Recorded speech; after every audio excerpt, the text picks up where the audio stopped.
adentro era imposible entrar y entrar a tiempo para poder empezar sus clases. Entonces, esa era la queja que tenía en dos grupos, y si fueran dos, sería casi imposible. Y obviamente la virtualidad pues ha tenido efectos muy negativos. El, el año pasado, el semestre pasado, donde efectivamente no hallábamos qué hacer los profesores, incluso los que están en mi coordinación se quejaban precisamente de que los resultados no eran los más óptimos. Y sobre todo porque también los exámenes eran presenciales. Tenían que ser sí o sí presenciales, ¿verdad? Y obviamente se acostumbraron muchos sí, a manejar muy incorrectamente o realmente no era examen individual, sino en grupo.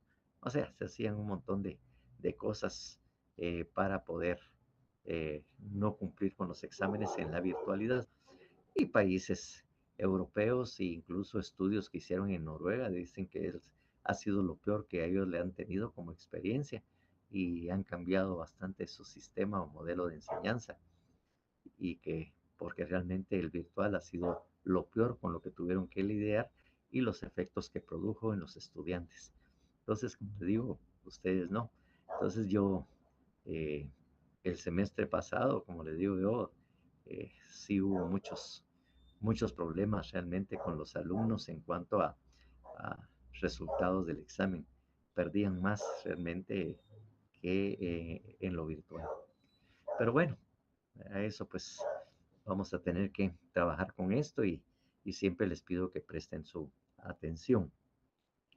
Entonces, también es de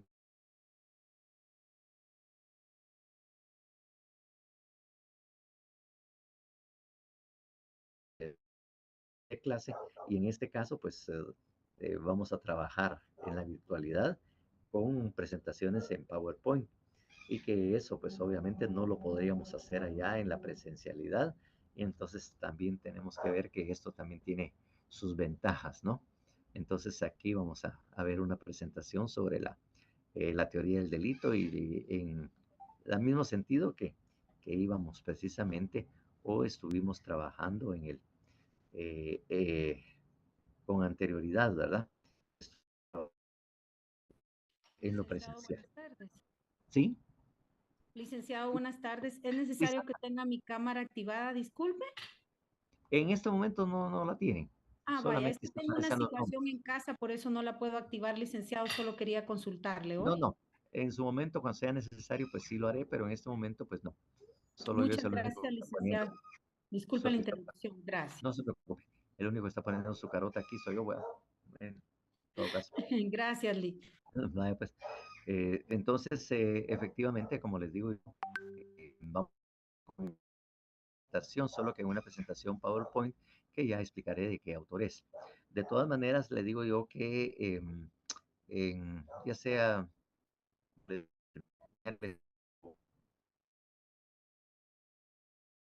una presentación o un video de el maestro Zaffaroni, ¿verdad?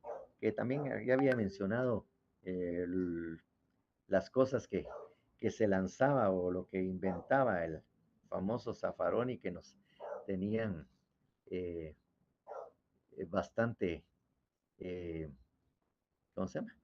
Eh, lo sorpresivo y las cosas que se inventaban. Él tiene un video y vamos a ver varios sobre los distintos elementos del delito, el que vamos a ir subiendo oportunamente, ¿no? Pero el delito, generalidades como su gelatoría, un montón de aspectos, y aunque él no deja de hablar precisamente de lo poco efectivo que es realmente y que el derecho penal no resuelve nada, no lo dicen de esa manera, pero de alguna manera cuando ustedes la miran. La presentación es un poco amplia, pero les va a ayudar. De todas maneras, vamos el libro que tienen para asegurarnos que eso esté dentro de su conocimiento, el tema de la teoría general del delito, que ya les dije, es muy importante, no pasarla desapercibida, sino tomarla mucho en cuenta, porque es muy importante incluso para procesar penal. La teoría del delito se utiliza bastante, incluso cuando se saca una teoría del caso y se operacionaliza cada uno de los elementos. Y la teoría del caso la están trabajando ya, de hecho, en el Ministerio Público, no ahorita reciente, ya hace algunos años, la Defensa Pública Penal también la trabaja el Ministerio Público. ¿M? Lo trabajan también utilizando mucho lo que se aprende precisamente en teoría del delito. Entonces es muy, muy importante su manejo. Claro, todavía seguimos. A mí no me gusta, no me voy a dedicar, pero ya algunos van a cambiar su idea después de las clases que recibimos. Tres, le van a ver otra perspectiva y más que todo cuando la miremos en procesal penal, porque le digo, los tiempos que fundamentan la argumentación en las audiencias. La argumentación penal tiene que tener fundamento, tiene que estar fundamentadas. Y la fundamentación en la teoría y en la ley es necesario para poder entender qué se está haciendo en este caso. Entonces, por eso es que es importante. Entonces, ya les digo yo, vamos a subir materiales, vamos a subir videos de conferencias, ¿ah? y, eh, y obviamente materiales que a ustedes les va a servir precisamente para tener más conocimiento sobre esta teoría general del delito. Y además del libro, no sé si para la otra semana o tal vez si mucho en 15 días, ya estará a su disposición precisamente eso. Bueno, aparte de eso, también quiero decir a alguien se le ocurre, ¿verdad? Si alguien necesita, les hay un código penal. Yo pedí el código penal, claro, pero hay un código penal que está bastante completo, bastante amplio, aunque parece que también cuesta un poco más. No sé el precio realmente. Es el código penal, tiene lo mismo, ¿va? Solo que está actualizado, o sea, los cambios o reformas que se han hecho están ya incorporados y es de la editorial Arreola. ¿m? El Código Penal, ¿verdad? O no tiene agregados o algo así, y obviamente ya está actualizado y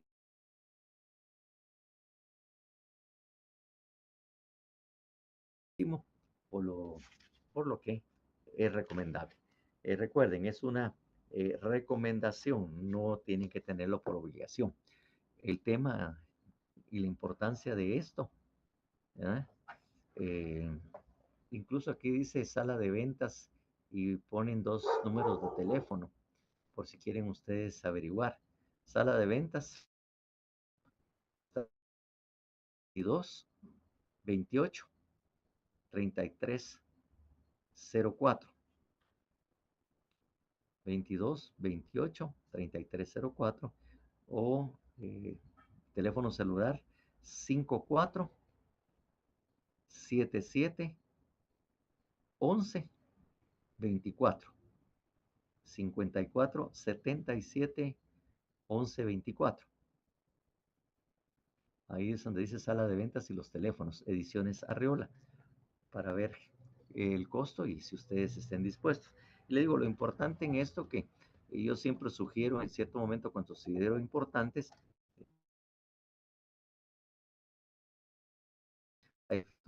les, les recuerden las cosas. Y recuerden ustedes que si ustedes trabajan, por ejemplo, con este código y ahí lo tienen subrayado, anotado y todo lo demás, recuérdense que es una herramienta. Claro, ahorita ustedes no están pensando en él, pero yo ya se los empiezo a dar porque la idea empieza a surgir el semestre entrante y no digamos cuando sea el, el quinto año o el último año. Entonces, ahí es donde más fuertemente. Y ustedes pues tendrán una ley más completa con la cual ya la trabajaron, se saben manejarlo. Y es algo que se evalúa precisamente en los exámenes técnicos profesionales. ¿m? Esa evaluación, ese manejo de la ley que es sumamente importante, como les digo, eh, para el examen privado. Entonces, mm, y obviamente en el examen eh, privado, en el área pública, pues el derecho penal es la, la que, la principal, porque el derecho penal es la que preside precisamente la terna examinada en el área pública, pues es bastante importante. Entonces, eso es lo que tenía que informarles al respecto. ¿Mm? Entonces, fuera de esa información en cuanto al código, ¿mm? Y obviamente, pues siempre tener a la mano su constitución política, que la constitución siempre va, de alguna manera, siempre se tiene que mencionar, no podemos excluirlo. ¿Va? Conforme vamos dando la clase, necesitamos saber algunos aspectos o manejar algunos aspectos. Entonces, a poner ahí, a presentar o a poner la presentación, pero también tengo que decirles algo que se me había olvidado con la anterior clase y lo hice hasta después. Em, bueno, pongámoslo y ahí les voy a explicar. Presentación, please, Angel. The PowerPoint presentation.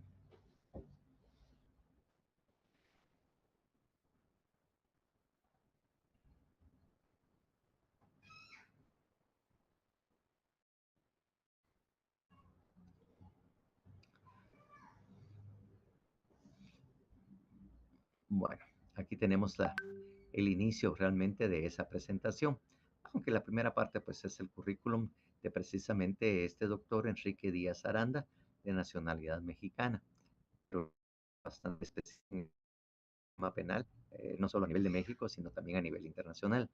Eh, Les iba a señalar que si a veces o dentro de las presentaciones o cuando trabajamos, a veces eh, hablo inglés, es porque la persona que me está ayudando, el ingeniero en sistemas, el ingeniero Ángel Andino, es, es, es norteamericano. Y obviamente sí habla español, pero siempre tiene algún tipo de problemas, aunque ya está hablando bastante.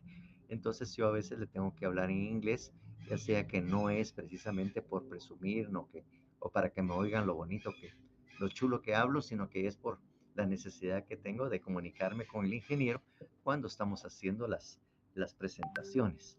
Así que les aviso esto para que no se vayan a sorprender o digan ustedes, bueno, ¿qué está pasando? ¿Va? Entonces, y él es el que precisamente eh, tiene a su cargo la plataforma. Estamos viendo la pantalla de él precisamente en esta presentación. O sea, él es omnipresente precisamente en las clases que se den en que están avisados. Pues bien, les decía que este libro, Teoría del Delito, de Enrique Díaz Aranda, fue uno que él, él elaboró o obviamente eh, hizo, ¿verdad? Eh, y cuando se dio esa circunstancia, fuimos invitados varios profesores aquí de la Universidad de San Carlos, no recuerdo si también habían profesores de algunas universidades privadas, y entonces nos fuimos por unos 15 días, 15, 20 días, eh, a la Universidad Nacional Autónoma de México. Estuvimos trabajando con él y de alguna manera él nos estaba presentando precisamente este libro, ¿m? En que hay parte del libro un CD con la presentación la presentación en PowerPoint, donde como el desarrollo de la teoría general del delito desde que se inició en 1820, 1830, eh, que se hizo precisamente y surgió el, el, la teoría general del delito en Alemania. El doctor Díaz Aranda, pues he de decirles que eh, estudió en México, obviamente, y posteriormente fue a sacar su posgrado y su doctorado a España en Derecho Penal. Eh, bueno, lo terminó pero no le satisfizo, dice él, la formación que le dieron en España y posteriormente se fue a Alemania, donde también sacó su doctorado en Derecho Penal. O sea, sacó un doble doctorado en España y Alemania porque no le satisfizo mucho la española. Entonces él decidió hacer eso. Escribe este libro y todo. Algo importante, ¿m? Algo importante en cuanto a esto, que en su momento él ya lo plantea, pero también de alguna manera, bueno, al menos yo sí se lo planteé precisamente, ¿verdad? Y que es algo que ya les comenté a ustedes, ¿verdad? ¿Cómo hacemos precisamente eh, a a una realidad social? Porque al final el derecho es rama del derecho social, no es de las ciencias naturales, sino es de las ciencias sociales. Y entonces les decía yo, y eso tiene que tener fundamento en una realidad social. Entonces yo les decía que si de alguna manera, me pregunté, como quien dice, adecuado o de alguna manera eh, se estaba reelaborando o reconceptualizando la teoría del delito y tomando en cuenta la realidad social eh, latinoamericana, ¿m? Porque en Europa sociales, aunque diferentes, pero son bastante similares. No habría mucho problema precisamente en esa adaptación. Pero para Latinoamérica sí, nosotros sí la tenemos que tener en cuenta.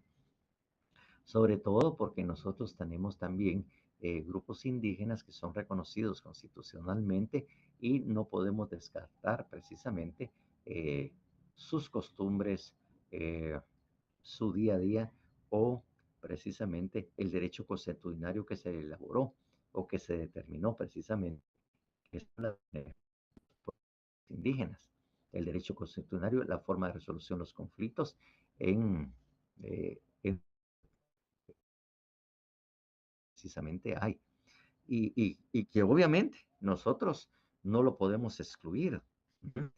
Eh, cortando, me dice Esther Flores. Sí, ese es el problema que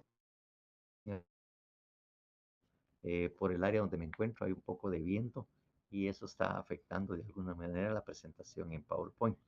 Obviamente ahorita estoy eh, hablando estando dando la clase desde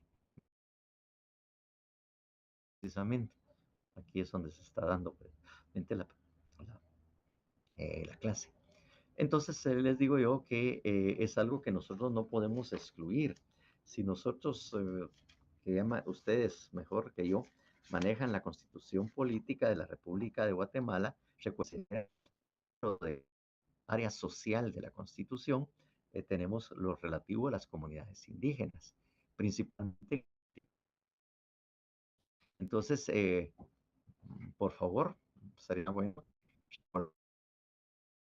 el artículo 66. ¿Habrá alguien que lo pueda leer, por favor? Que me haga el favor de leerlo.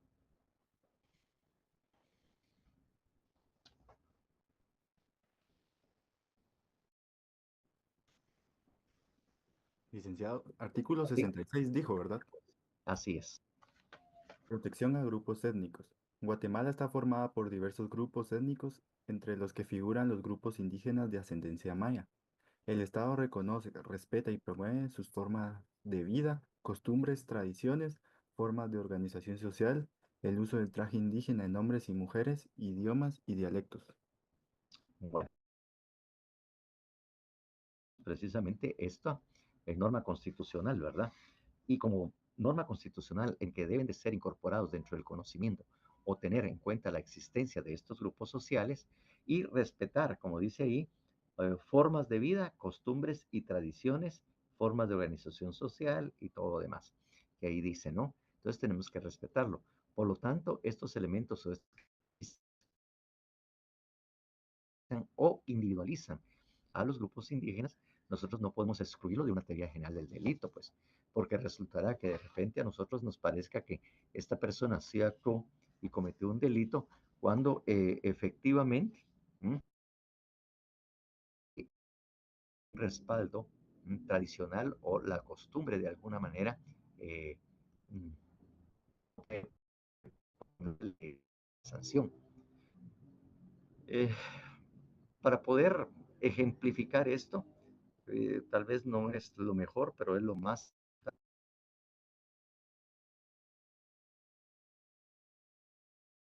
¿Qué pasa? ¿Mm? ¿Qué pasa cuando ustedes viajan al extranjero? Es decir, ustedes viajan de turistas a cualquier país, ya sea de Latinoamérica, se van a México o de repente hacen su viaje a Europa. ¿Mm? De alguna manera, usted conoce la legislación nacional, usted conoce qué es lo que puede hacer. De alguna manera ha estado pues en una sociedad y sí sabe, pues, aunque no sea abogado, pero lo sabe. Pero ¿qué pasa? Usted prácticamente no sabe. Y a veces resulta, y ha resultado, porque también eso también se contempla, el hecho de que comete un delito, pero resulta que usted está cometiendo un delito de acuerdo a la legislación que se encuentre, europea o de Sudamérica, y resulta que aquí en Guatemala eso no es delito, no pasa nada. Entonces, de alguna manera, y ha pasado, dice, mire, fíjese que lamentablemente yo nací en tal parte, y allá esto que hice yo acá no es delito. Normalmente en Guatemala, ¿verdad? Y eventualmente se establecerá de que esto para nosotros no es una conducta prohibida. Y yo actué conforme a mis usos y costumbres del país que vengo. Y obviamente, yo como turista no puedo ni tengo que aprenderme las leyes internas o las leyes de aquí, de este país, para poder visitarlas y mantenerme dentro de los límites legales. Entonces, ¿cómo se le digo? Eso es prácticamente su comunidad o el área donde ellos viven o han crecido o se han desarrollado efectivamente estas tradiciones, esas costumbres y como les dije ya, el desconocimiento realmente de muchas leyes.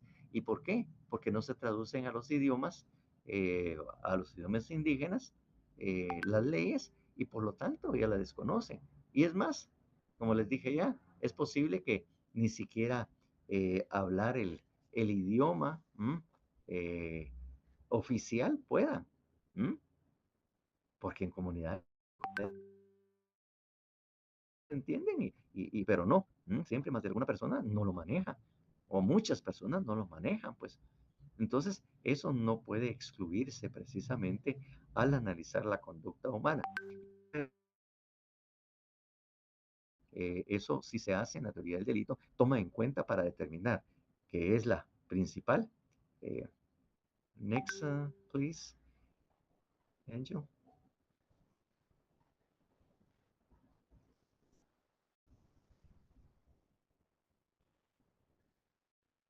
Mm,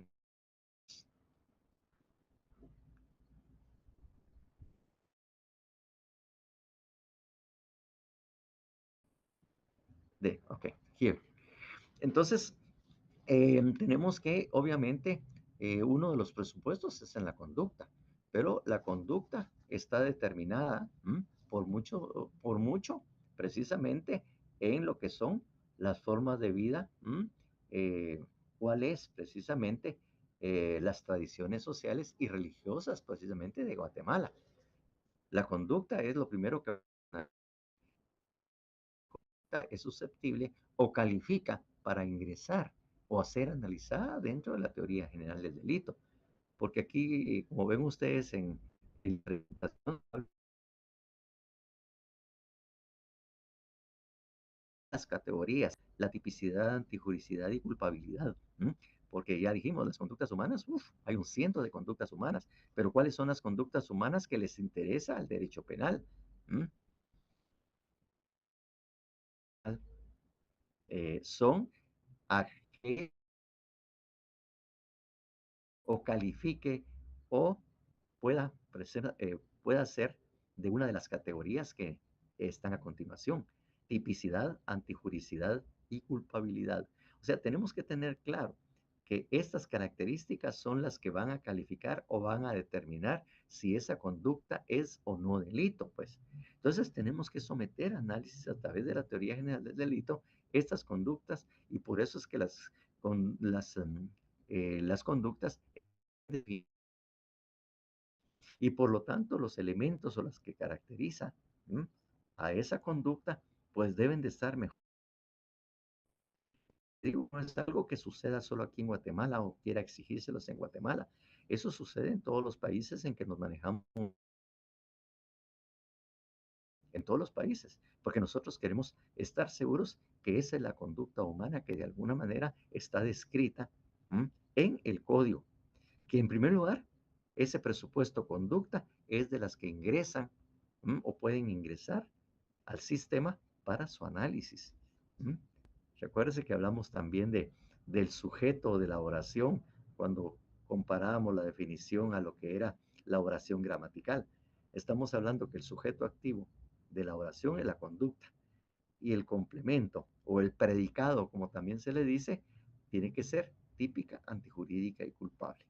Buscamos una conducta humana que califique o pueda subsumirse en estas tres categorías o tres elementos que son necesarios para ver si son susceptibles o no de ingresar al sistema penal. ¿Mm? Eso es lo que estamos tratando de hacer. Eso es lo que nos da la teoría del delito. Y principalmente por algo que es muy importante, porque la teoría del delito o el derecho penal también es una forma de limitar el poder del Estado. ¿Cómo si el poder del Estado? Sí, porque el derecho penal, efectivamente, el derecho de acción, como ya lo habíamos dicho, está en manos del Estado. ¿Mm? Acción que decíamos antes del delito o conducta humana, sí se está cortando de la conducta humana, ¿verdad? Decíamos, vamos a ver si le damos un... Sí, están a tope.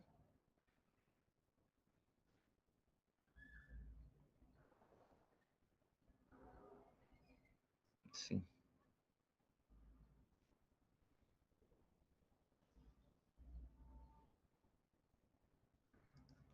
Entonces, les decía, sí, es problema de señal. Entonces les decía precisamente que tenemos que tener mucha seguridad y porque eso es una forma de control, es un control que tiene el derecho penal porque esto está en manos del Estado. En los casos penales no se enfrentan dos particulares, un particular contra el Estado de Guatemala. La relación procesal también no es, hay una desigualdad precisamente en el que acusa y el que se defiende. Entonces, el derecho penal es un instrumento, y los autores dicen, es un instrumento violento en manos del Estado para someter a los ciudadanos. ¿Mm? Es un instrumento violento. Y por lo tanto, la teoría del delito sirve para decirle, usted puede actuar, señor Estado, claro, el que lo ejerce es el Ministerio Público como ente del Estado, dice, mire, usted Estado, usted es Ministerio Público, puede meterme a la cárcel, puede someterme a un proceso, siempre y cuando sea delito. Y para que sea delito, tenemos que ver que la teoría general del delito para saber si efectivamente es o no delito lo que yo cometí o si es posible que este delito esté claramente identificado, puede ser tipificado en la ley penal. ¿Mm? Porque si no está en la ley, discúlpeme, usted no puede actuar eh, en contra mía, ¿verdad?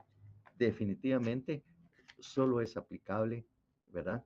Eh, cuando efectivamente eh, es delito. Y esto nos da la certeza y seguridad que va a ser delito, que sí, el Estado puede reaccionar y actuar bajo esas circunstancias. Entonces, por eso es que la teoría del delito es un medio de control, un medio para decirle al Estado, no puede, aquí hay tal cosa y por esa razón usted no puede actuar contra esa persona o contra mí. Pues son límites que se establecen. Porque la ley misma, porque tenemos, recuérdese la clasificación, que se hacía, ¿va? El, el, el, ¿cómo se llama? El ius puniendi y el ius penalis. ¿Se recuerdan? Que cuando hablaron del derecho penal y el derecho eh, precisamente eh, como clasificación, ¿verdad? Que es la ley objetiva y la ley realmente al Estado en su actuar. Son para... Entonces dice, mire, si usted puede, pero siempre y cuando sea delito, y para que sea delito, tiene que calificar. ¿Mm? Este acopio de lo que señala el primer artículo del Código Penal, que obviamente ustedes lo han de conocer bastante bien. Por favor, leamos.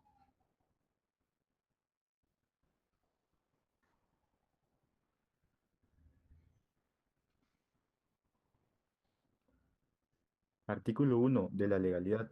Nadie podrá ser penado por hechos que no estén expresamente calificados como delitos o faltas por ley anterior a su perpetración, ni se impondrán otras penas que no sean las previamente establecidas en la ley.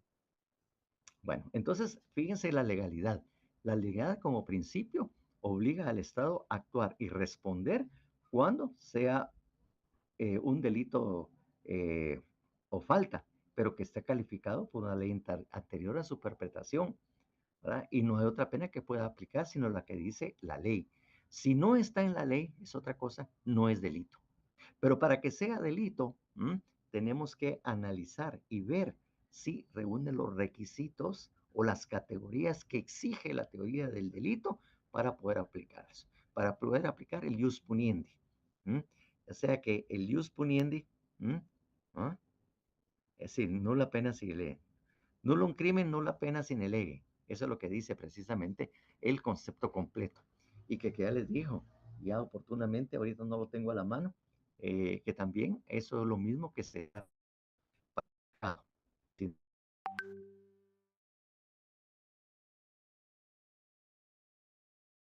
Y diga que es pecado, no es pecado. Entonces, la teoría del delito, miren qué importancia tiene, que a pesar que la ley establece los jueces para determinar si efectivamente, en primer lugar, si es delito. En segundo lugar, si es el delito que la ley tiene regulado. Y tenemos que analizar la ley para ver si es esto. Porque si no es delito, de acuerdo a la teoría general del delito, usted no puede ser sometido a proceso, ni puede estar en la cárcel. Entonces, por eso es que se ha y el ius penalis, ¿verdad? El ius penalis es un límite precisamente al derecho de juzgar, o el ius puniendi que tiene el Estado, es un límite. ¿Mm? Para eso sirve. Ahí vamos a centralizar en eso para que ustedes miren la importancia que se da eso. Pero ¿cómo es eso? Que hay una teoría general del delito que es aplicable en todo, que todos la están manejando exactamente para poner esos límites al Estado y decirles, mire, usted no puede hacer lo que le da la gana. Usted tiene que actuar conforme a la ley y determinar conforme a la teoría que efectivamente esto es un delito. A todos les lo estamos diciendo. ¿Mm? Por otro lado, también, ahorita que hablan del ius puniendi, que será precisamente ese, el ius puniendi, el ius penalis, realmente hay una mala interpretación. Dijeron que es el ius puniendi.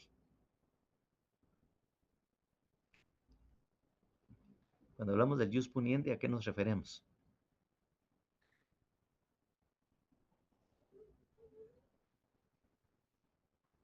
A la facultad que tiene el Estado de imponer penas. Eso, la facultad de poner, aplicar penas, exactamente. Porque muchos lo traducen literalmente, el ius puniendis, como la facultad que tiene el Estado para castigar. Y realmente el Estado no puede castigar constitucionalmente. Cuando hablamos del sistema penitenciario, dice que la pena tiene una función resocializadora.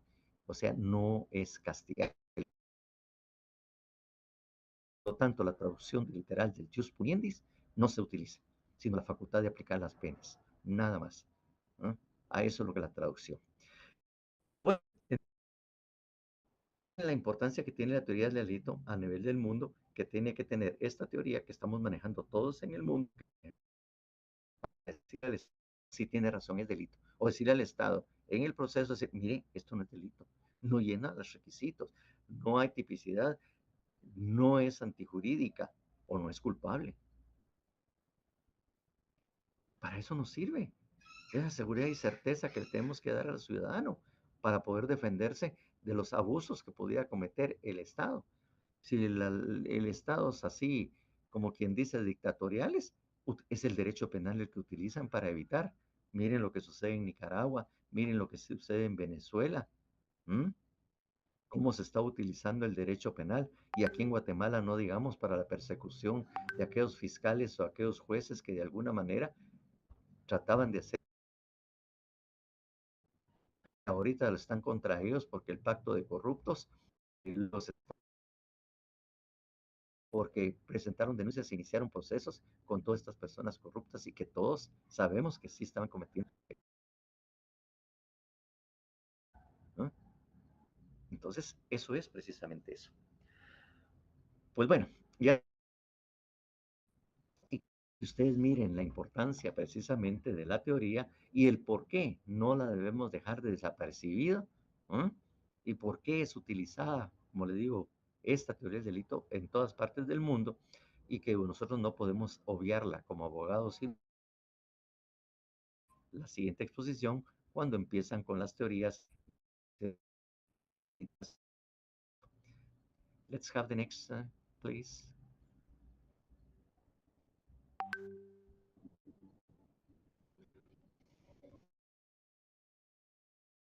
Bueno, aquí lo que se llamó el sistema clásico. El sistema clásico no fue que Liszt o Belling le pusieran ese nombre.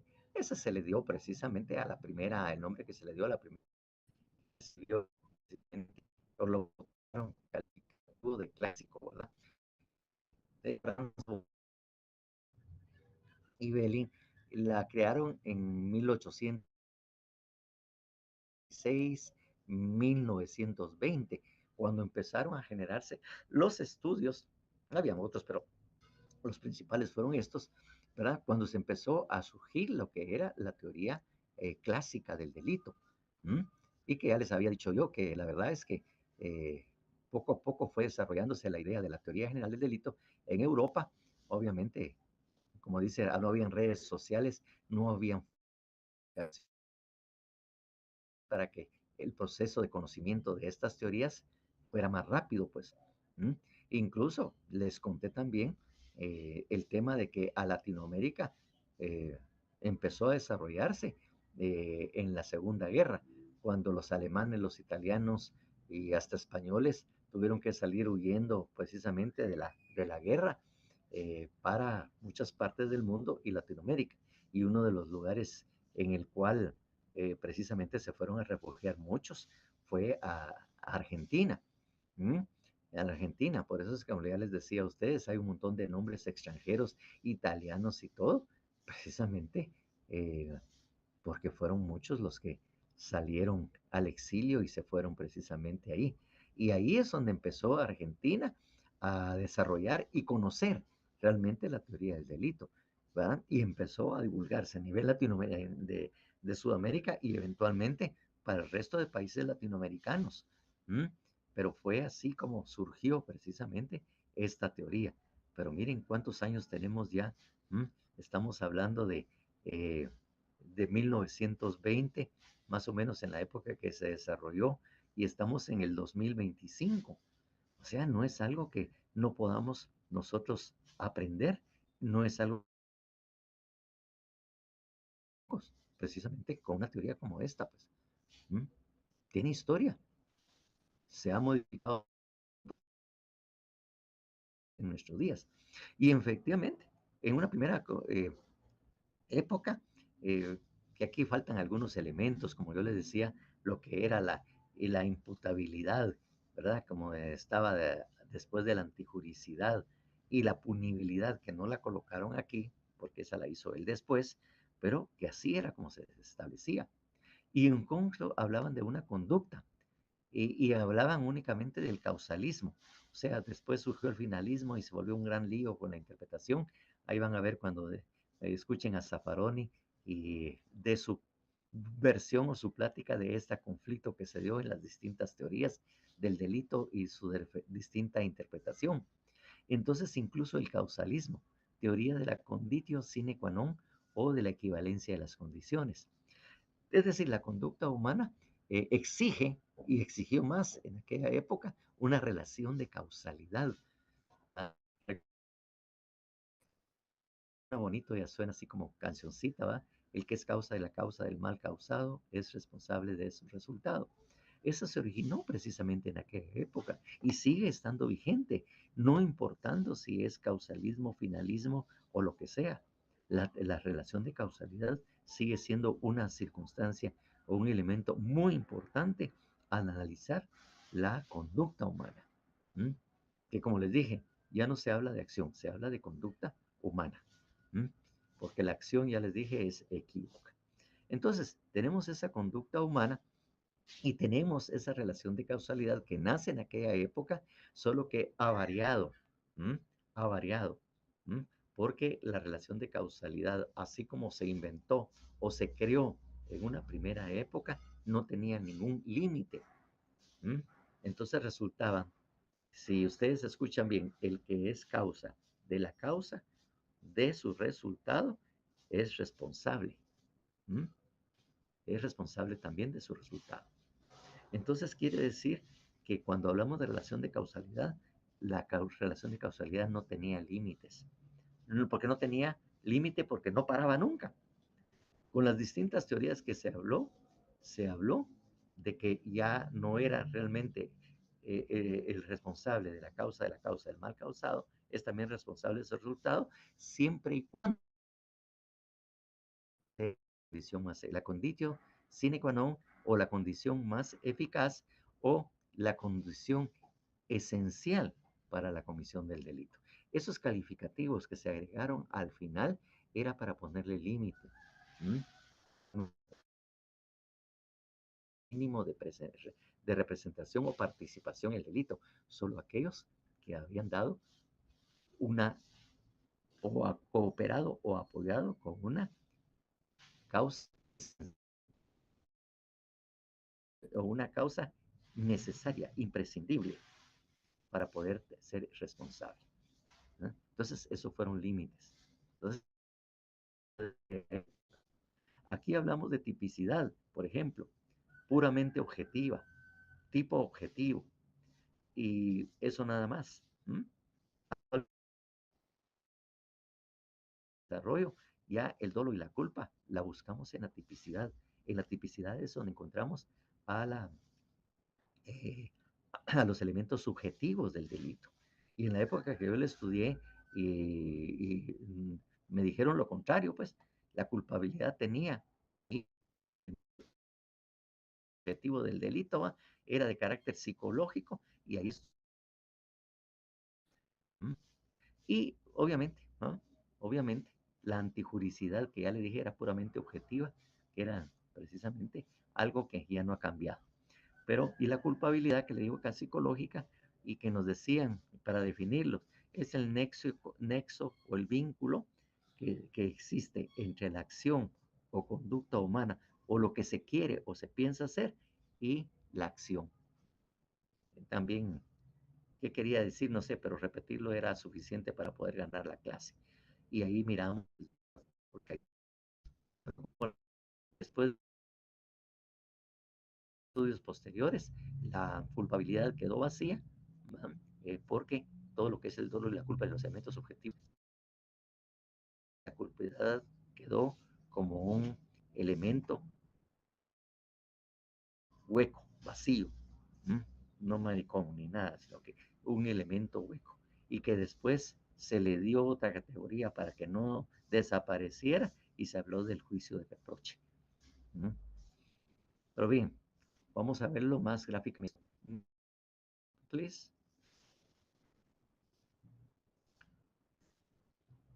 Next slide.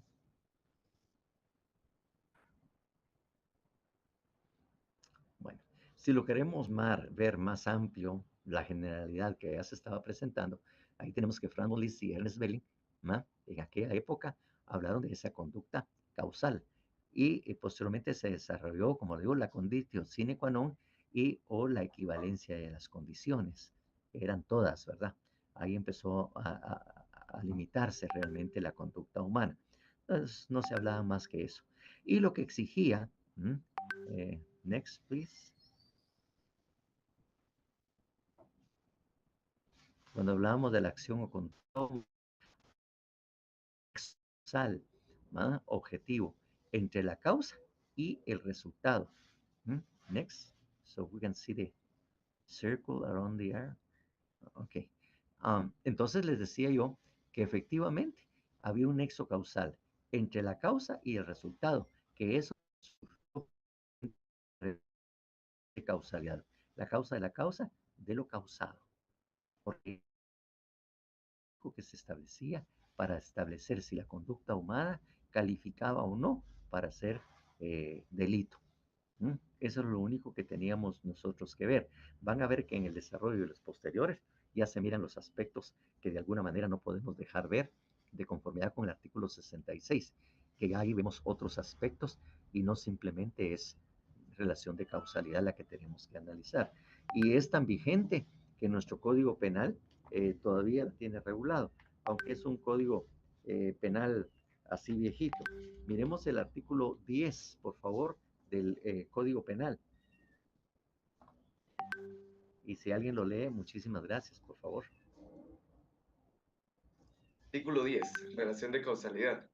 Los hechos previstos en las figuras delictivas serán atribuidos al imputado, cuando fueren consecuencia de una acción u omisión normalmente idónea para producirlos, conforme a la naturaleza del respectivo delito y a las circunstancias concretas del caso, o cuando la ley expresamente los establece como consecuencia de determinada conducta. Entonces, lo que quiere decir aquí, en otras palabras, que debe haber relación de causalidad, debe de existir. Aquí dice, los hechos previstos en las figuras delictivas serán atribuidos al imputado. O sea, es una condición la que está imponiendo el Código Penal si ustedes leen detenidamente y leen así y leen bien y comprenden lo que ahí están leyendo, porque a veces eso pasa, solo lo leemos y no sabemos qué es lo que estamos diciendo. Dice, los hechos previstos en las figuras delictivas serán imputado, o sea, el imputado podrá ser sindicado o se le podrán señalar esos delitos cuando fueran consecuencia de una acción o opción normalmente idónea de una conducta humana para producirlos conforme a la naturaleza del respectivo delito y a las circunstancias concretas del caso o cuando la ley lo exprese. O sea que en todo delito, de acuerdo a este artículo 10, debe haber relación de causalidad. Y es más, está imponiendo una condición que muchos abogados no miran.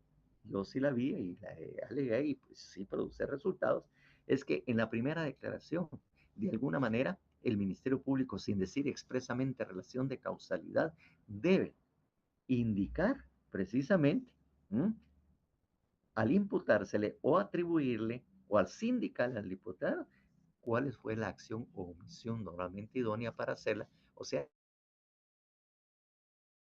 eso es lo que está de alguna manera indicando o regulando el artículo 10, relación de causalidad.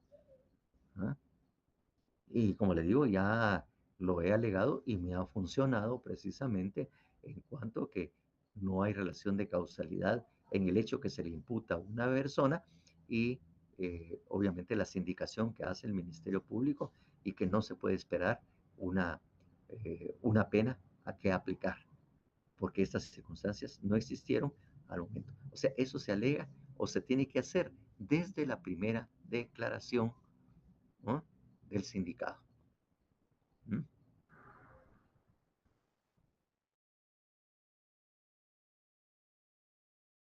¿Sí? Proceso penal. En la primera declaración debe establecerse esto, ¿verdad? Eh, Aquí me está diciendo que es inestable un poco la conexión, tal vez por eso es que están viendo ustedes esos defectos. Entonces, de causalidad no puede dejar de existir. Estamos viendo derecho penal sustantivo, no estamos viendo procesal, pero desde aquí está ordenando el momento de o en la parte procesal se realiza esto, aquí está estableciendo una condición, precisamente el Código Penal sustantivo. El fondo le está diciendo, usted tiene que poner.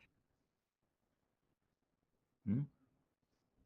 Entonces, claro, tendríamos que tener también un manejo bueno de la relación de causalidad, ¿verdad?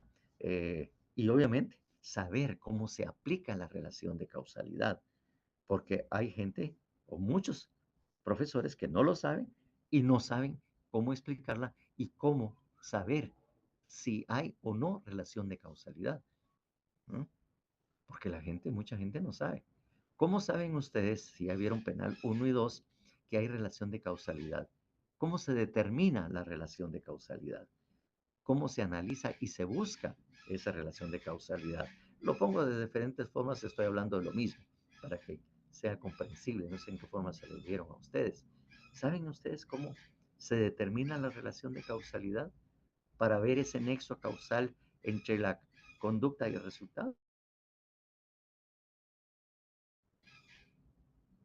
Y por eso les digo, la relación de causalidad hasta nuestros días sigue operando y sigue trabajando y se sigue aplicando.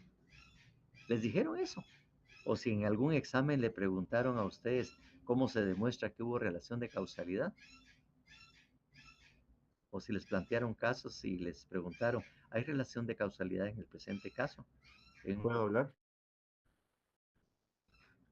A ver, Víctor, Mi ¿sabe punto qué? de vista, sí, Discúlpeme, Víctor.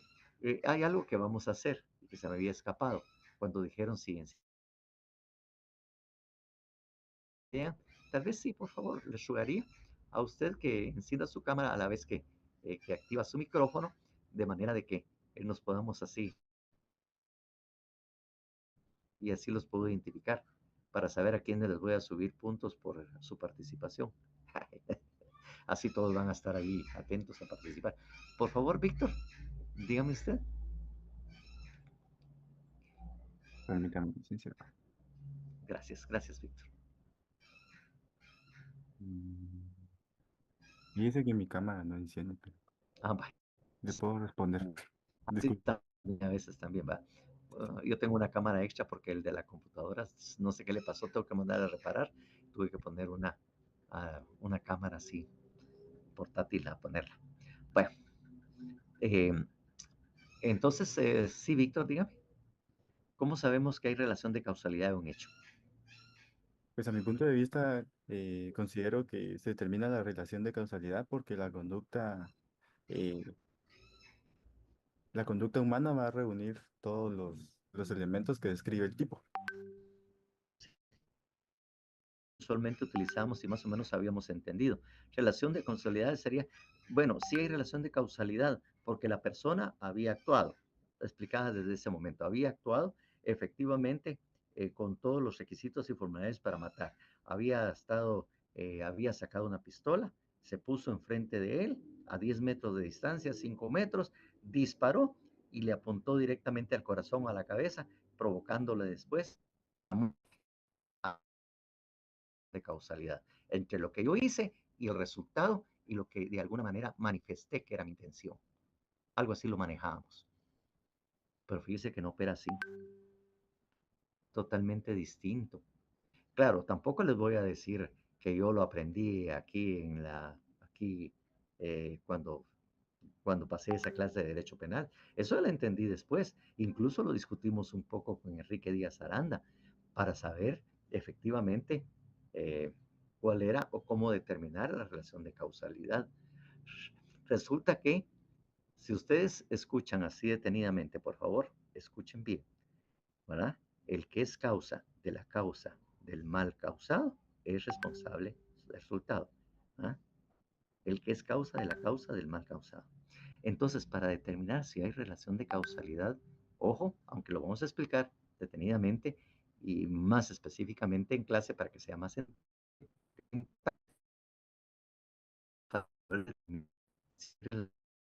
causalidad, tenemos que empezar por el resultado para saber cuál fue la causa de la causa del mal causado. Entonces tenemos que irnos del resultado hacia atrás, no de la acción hacia adelante, porque para ver qué fue lo que provocó los resultados esos. ¿Cuál fue el resultado? Tenemos un cadáver, hay un muerto, hay un muerto. ¿Cuál fue la causa de la muerte de esa persona? Y a veces ayuda mucho los informes médicos forenses de la necropsia, ¿verdad? Dice, ¿qué fue el consejo? No tanto como el iter crímenes al revés. Es otra cosa distinta, Steffi. Ahí vamos a platicar de eso en su oportunidad también, pero ahí se los voy a explicar. Entonces dice el resultado. ¿Cuál fue el resultado? ¿Cuál es el resultado? ¿Qué es lo que tenemos en este momento? Un muerto. ¿Cuál fue la causa de la muerte? Entonces, como le digo, los informes forenses ayudan mucho. Dice, muerte provocada por el ingreso de una bala al corazón, y dicen qué lado es, o al frente, en la frente, con salida posterior. ¿No? ¿Cuál fue esa causa? O sea que también, si es en el corazón, tendríamos que decir por bala, ¿va? Por una bala que ingresó en el pecho, atravesando el corazón, ¿verdad? Y provocando un sangrado que provocó la muerte. Esa sería la respuesta. Entonces, la siguiente pregunta, porque hay dos cosas que tenemos que hablar muy claro. ¿Qué matan? ¿Las balas o las pistolas? ¿Qué es lo que matan? La persona, licenciado. Exactamente, las balas no matan. Yo puedo tener una bala y mal y esa bala no va a poder hacer nada. Lo que provoca o que se hace de la bala, ¿no? La bala sí, pero no es lo que se dispara o lo que produce la muerte. La pistola tampoco, sino lo que pasa es accionar para a manera percutar el arma y efectivamente que la ojiva del, del, de la bala, la ojiva de la bala, ¿verdad? De la munición, salga y es lo que provoca la muerte. ¿Mm? El disparo del arma de fuego. Claro, eso es lo primero por la cual esa bala ingresó y le provocó este daño. La causa fue un disparo de arma de fuego calibre 45, una bala calibre 45,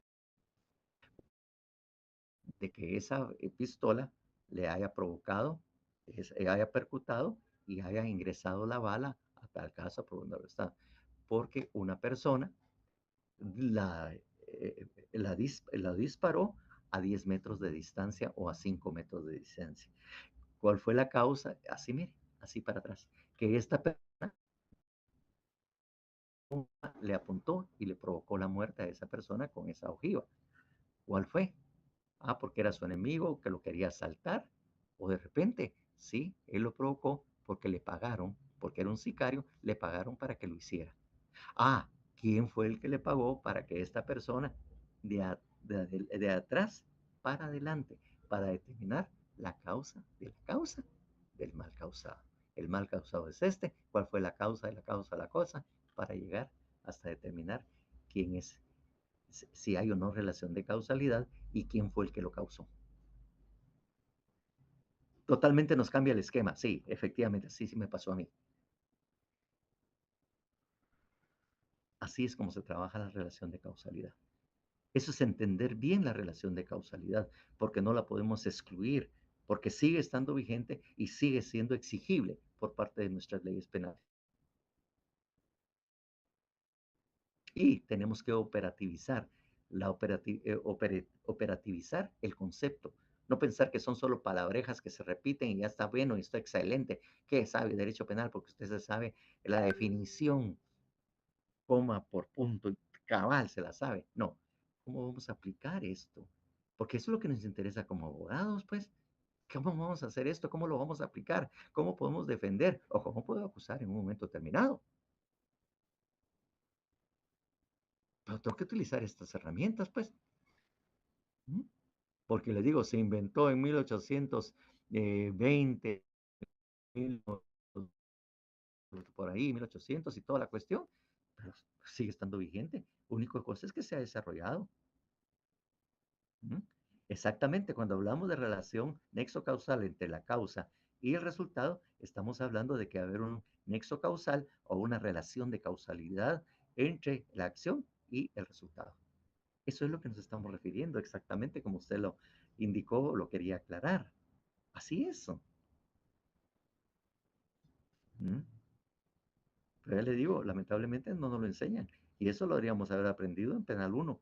Y por eso es que yo lo utilizo, porque en procesal penal también se tiene que utilizar este tipo de cosas. No caen en el olvido, no se tienen que olvidar.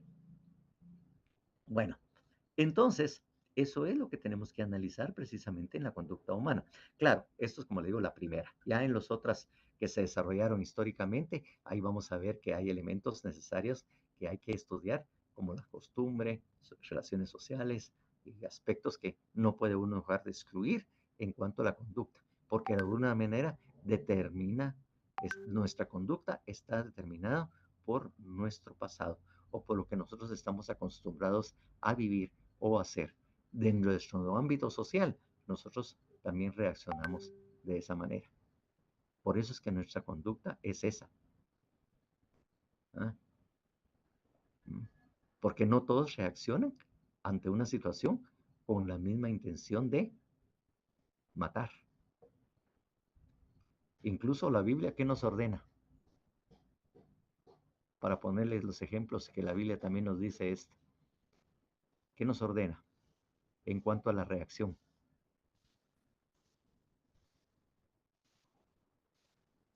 No matarás. 1 y 2, que es la primera. ¿Ah? ¿Qué se hace cuando te pegan en una mejilla?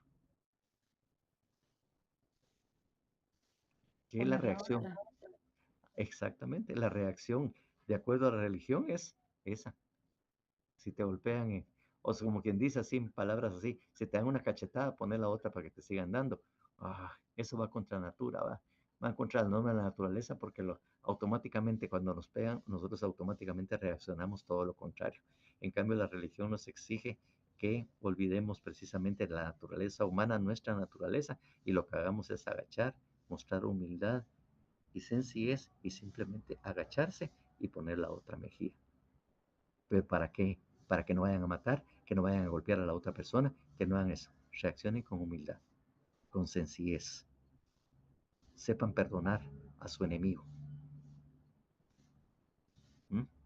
Amen al prójimo. Por ahí va la cosa. Pero bueno, no lo habían oído ustedes así, definitivamente, ¿verdad? Sorpresa, ¿verdad? Entonces, definitivamente, eso es. Entonces, uno responde de acuerdo a eso.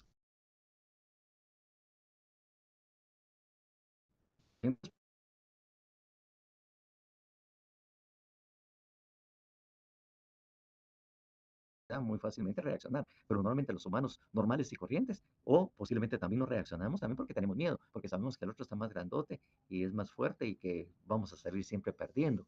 O si no, mejor salir huyendo para evitar, ¿verdad? Pero depende de esas características.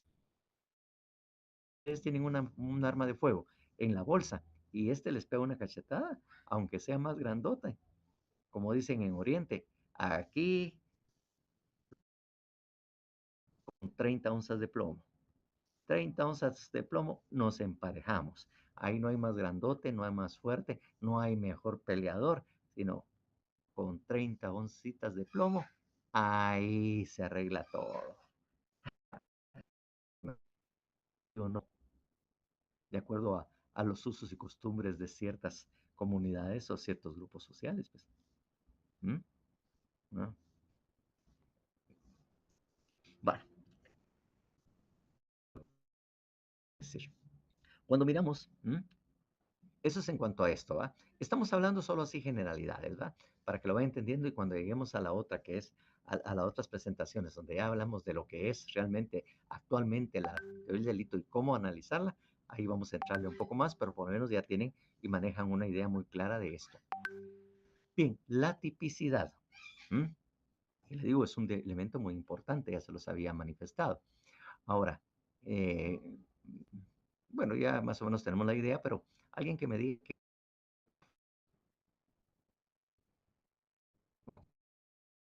ustedes o qué es lo que tuvieron que repetir qué quería decir qué es la tipicidad.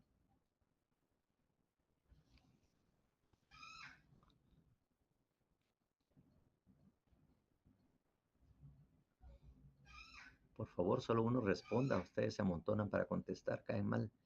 Después no se les entiende. A ver, Perdone, Eh, licenciado, la eh, interrupción. ¿Será que pudiera repetir lo que dijo? Es que se le cortó y no se le ah, escuchó. bueno, la tipicidad. ¿Qué es la tipicidad? ¿Cómo les definieron la tipicidad? ¿Es ¿Qué la es yo- la interpretación penal?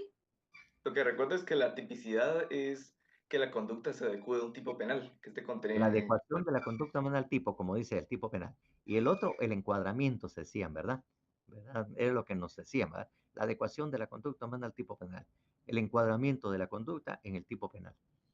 Entonces, el tema es que cuando lo dicen de esa manera, simplemente están dando una conclusión. Si ustedes la miran en la estructura y en la forma en que se está respondiendo, es adecuación de la conducta de la conducta, pero no nos dice cómo hacemos para encuadrar o adecuar esa conducta al tipo penal. ¿Cómo se va a determinar esa de que efectivamente hay adecuación? Porque nunca nos lo explicaron. A mí no me lo explicaron. No sé si a ustedes ahorita ya, los profesores ya han desarrollado mejores ideas y con el método analítico que vamos a aprender de qué estamos hablando, porque allá les vamos a decir el cómo se determina la adecuación de la conducta. Es más, también, así atrevidamente, como llega uno a ciertos niveles, también de alguna manera a redefinir qué es la tipicidad, ya no solo hablando del encuadramiento ni la adecuación, sino que ya uno aprende mejor por el método analítico a tener una mejor explicación de lo que es la tipicidad. ¿Mm? Entonces, en este momento dice elementos objetivos. Son aquellos que se perciben a través de los sentidos y se comprueban científico naturalmente. Cuando hablamos de manifestación de la voluntad, entonces hablábamos que también tienen sus formas. Es activa, pasiva, ¿m? Y una mixta que es comisión por omisión. Eso es lo que hablábamos en cuanto a la conducta humana. Y que esa manifestación de voluntad, nos decían, es perceptible a través de los sentidos. Manifestación de voluntad, ¿m? Activa o pasiva, perceptible a través de los sentidos. Eso es lo que nos hablaban precisamente, ¿m? De lo que era la conducta humana. Y aquí, efectivamente, vamos a ver, efectivamente, esos elementos objetivos que tiene el tipo penal, ¿m? Para saber si efectivamente se ha con, con el método analítico a ver cuántos elementos objetivos hay y con los cuales tenemos que confrontarlo con la conducta humana.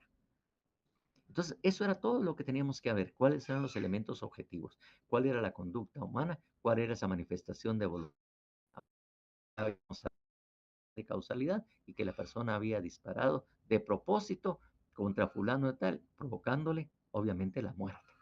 ¿Mm? Su manifestación estaba voluntad. Eh, a veces también la manifestación de voluntad o lo que nosotros percibimos, ¿verdad? Eh, es, eh, es equívoca, o sea, no tenemos la verdad, con claridad qué es lo que estamos viendo.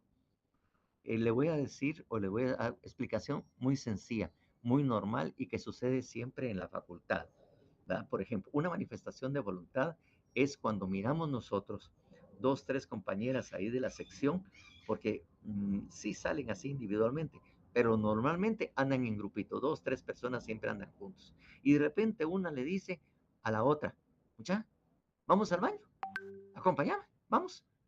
Y ahí se va el grupito al baño. ¿Mm? Eso es lo que vemos nosotros muchas veces, pues, pero no sabemos que, ah, pueden ir a satisfacer una necesidad fisiológica, que sería lo normal que se pensaría cuando hay esa manifestación que van a un baño. Ah, seguramente ya no aguantaba las ganas. ¿Ah? Pues resulta que ahí en el baño lo que hacen es ir a maquillarse, no a satisfacer una necesidad fisiológica, sino obviamente la coquetería. Ay, que no sé qué. Tercero, que la otra circunstancia, ¿qué sucede? Mucha, es que tenía que hablarles de algo, les quería contar algo. Y empieza el chisme, ¿va? A chismear. Esa sana, ese sano deporte de chismear. Y vamos a, fíjate muchachos, les quería contar tal y tal cosa. O no sé si las damas, o yo estoy equivocado, pero esas son las tres situaciones que se dan, pues. La manifestación de voluntad no siempre es exactamente lo que nosotros percibimos en ese momento, objetivamente, porque pueden ver varias circunstancias. Entonces, ¿qué va a determinar? Las otras circunstancias que ahí se establecen para poder llegar a la conclusión de que en qué consiste esta manifestación de voluntad. Y la manifestación de voluntad es clara cuando la manifestación de, no es clara. ¿Qué es una omisión?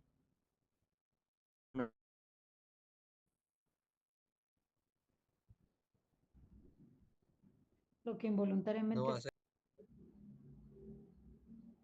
Sí, Sandra. Sí, no hacer. ¿Ah? La omisión. Pensemos en esto. No hay... ¿Qué quiere decir? Imagínense que yo tengo que hacer, ir a dar clases. Esa es mi obligación. Tengo que hacer algo. Tengo que dar clases. Imagínense que simplemente me ponga de espaldas al pizarrón, no diga nada, solo me les quede viendo y todo. ¿Qué hay ahí? La omisión es que La sabiendo que omisión. tenemos que hacer algo, no lo hacemos. Exactamente, porque debe existir una orden, un mandato o una norma que nos diga hay que hacer esto. Eso es necesario para una omisión, que esté obligado yo a hacer algo o realizar algo activo, pero no lo hago. ¿Mm? Porque a mí me pagan, por ejemplo, por ir a dar clases, y si no, o hay un contrato laboral que me obliga a hacer eso.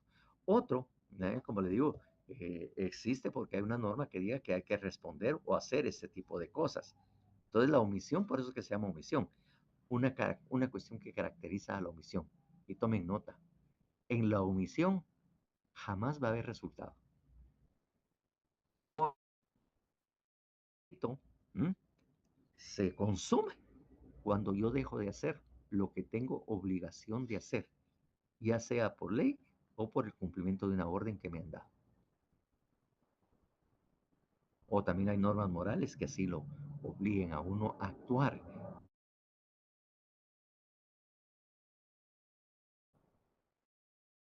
Aparajado. La omisión, no hago nada, me quedo parado y no hago.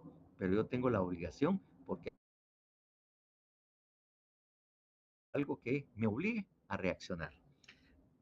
Para ejemplificar mejor esto y verlo más vivo, hay algo que ya vieron ustedes en derecho penal y miremos precisamente el artículo 156, 156, omisión de auxilio. Miremos ese delito. Ahí tal vez lo vamos a comprender mejor.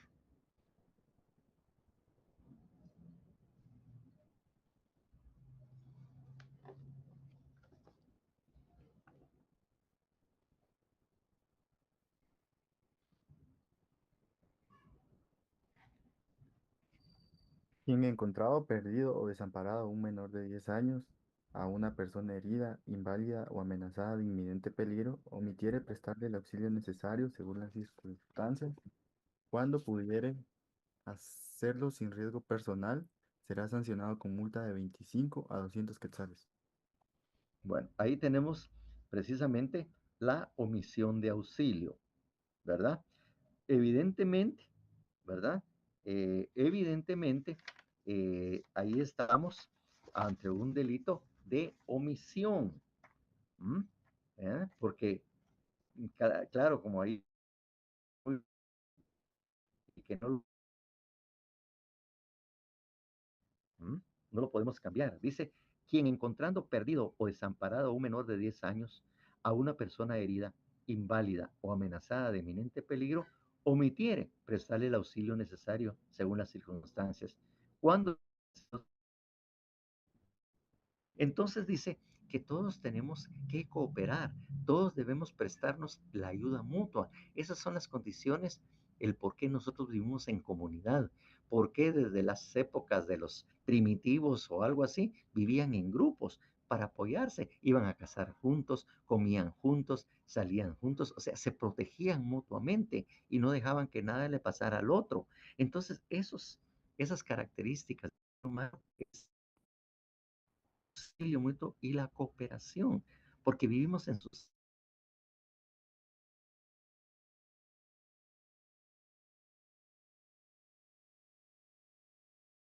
tanto. Si miramos a un niño menor de 10 años que anda perdido, es preguntarle, mira, ¿dónde vas? ¿Dónde vivís? ¿Qué te pasó? Y en todo caso, pues sí, ayudarlo y dejarlo donde los bomberos o llamar a los bomberos para que se hagan cargo de él. Esa es la obligación, pero realmente, así como fríamente, como decimos, y nos pela.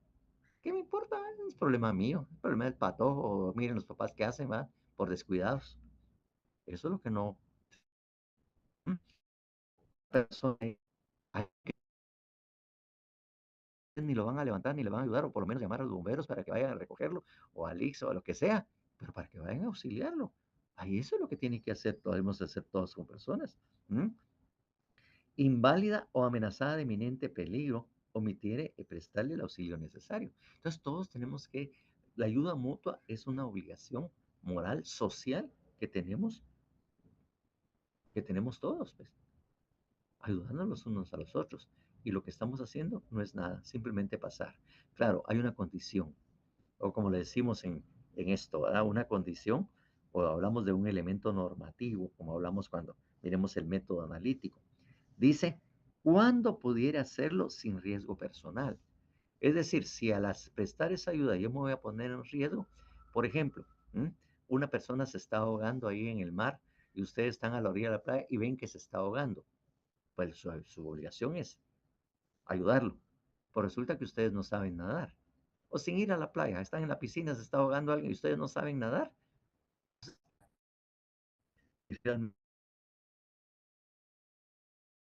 un problema mayor, porque no va a ser uno el ahogado, sino que pueden ser dos. ¿Mm? Entonces tienen que hacer. Entonces el no hacer, la omisión, el incumplimiento de una norma social, norma jurídica o una orden, ¿verdad? O una obligación que usted tenga de realizar. Porque uno que no se puede negar definitivamente es el salvavidas, por ejemplo, a puro tubo tiene que reaccionar. Los bomberos a puro tubo tienen que ir a recoger a los heridos y ver qué pasó en el accidente. Automáticamente tienen que regresar. Y ellos, ni la policía, ni los bomberos en esas circunstancias, que nosotros no lo ayudamos porque había riesgo para mí. Los bomberos, la policía, por ejemplo, no puede alegar que había un riesgo personal para él, porque precisamente para eso están entrenados bajo esas circunstancias, aún estando en riesgo de su persona. No pueden dejar de apagar un incendio si efectivamente para eso es precisamente su función. ¿Ah? Es que me puedo quemar. No, ustedes tienen que actuar. ¿Mm? Entonces, la omisión no tiene resultado. Si no, habría una comisión por omisión, el no hacer algo y provocar un resultado. Y ahí se agrava un poco más la circunstancia. Entonces, bajo esas características es que tenemos que entender acción, omisión y comisión por omisión. Usualmente el ejemplo que nos daban a nosotros en la comisión por omisión es que una mamá que no quería a su recién nacido, no quiere a su hijo por razones muy personales, ¿verdad? No lo quiere y no le da de comer, no lo amamanta al recién nacido, o sea, no le da su pecho, estando él en lactancia, no le da leche y si no tiene leche, pues no le prepara la pacha y lo deja ahí abandonado hasta que muera. Esa es una comisión por omisión, porque en esos casos sí hay resultado. Bueno, eso es como le digo, así simplemente la tipicidad. Y que ya les dije es un elemento. Ahora nos toca fíjense que ya son las 17:18 y la tenemos a las 17:15. Vamos a tener que ahorita se van todos a sus casas, donde fregados se quedan, donde están, o salen para donde tienen que ir, ahorita pues ya terminó la clase. Entonces, sí quiero agradecer su atención y espero que sí estemos comprendiéndonos y que sí podamos entender. Entonces, estas causas de la antijuricidad la vamos a ver eh, en la próxima clase del día jueves. Muchísimas gracias por y cuídense, como siempre. Nos vemos. Feliz tarde, Lee. Gracias, licenciado. Feliz tarde. Feliz tarde. Bueno, buena tarde. Feliz Ya tarde, vieron que licenciado. qué interesante la Licenciado. Teresa, estoy manejándola bien. Pues cuídense. Adiós. Uy, 50 y están saliendo a velocidad del sonido. Bien. Ashley, vaya, cuídese. Sandra, nos vemos.